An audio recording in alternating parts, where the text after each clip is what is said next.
নেক আমলের প্রতিযোগিতা হইতো তাহলে অধিদপ্তর লাগতো না, তাহলে ভুক্ত হবে অধিদপ্তর। আব্দুল জব্বার মতন মন্ডলের মতন মানুষ আর প্রয়োজন ছিল না। ঠিক না ঠিক?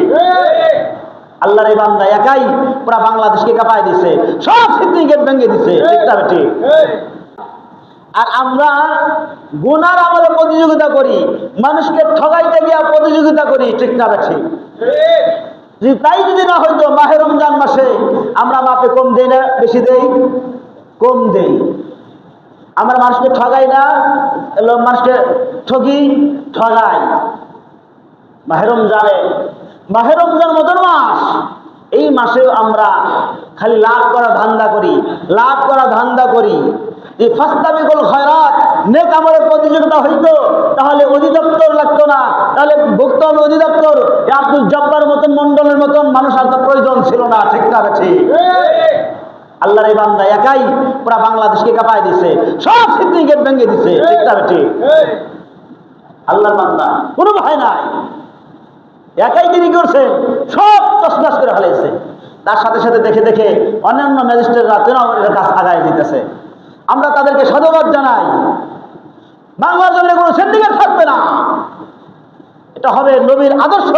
ওমর রাদিয়াল্লাহু তাআলার মতন বাংলার জন্য যখন চলবে, সোনার বাংলা, তখন যারা এই দুনিয়া এই বাংলার জন্য যারা জীবন দিছে, এই বাংলার জন্য যারা রক্ত ঝরাইছে, তাদের সাথে রক্তের সাথে তখন ইনসাফ হবে।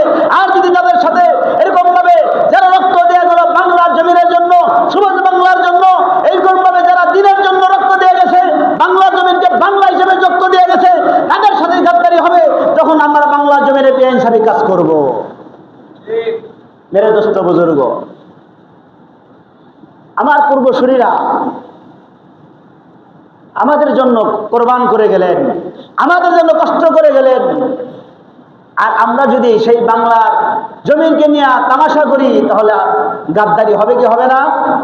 গাদ্দারি হবে।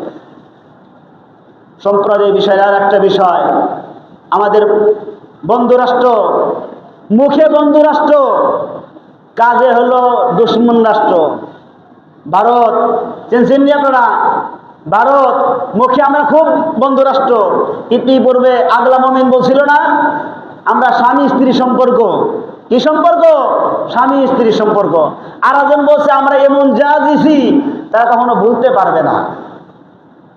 আমরা তাদের কাছ থেকে নিলাম, এখনো এটা তো কখনো আমরা বললাম না যে আমরা ভারত থেকে এই জিনিসটা পাইছি, ভারত থেকে আমরা এই জিনিসটা পাইছি। আমরা যদি ভারতের জিনিস আমদানি না করি, তাহলে ভারতের মানুষ না খাওয়া মরবে। পেঁয়াজ আমদানি হয় নাই, তারা পেঁয়াজ ফালাই দিছে। ঠিক না ঠিক?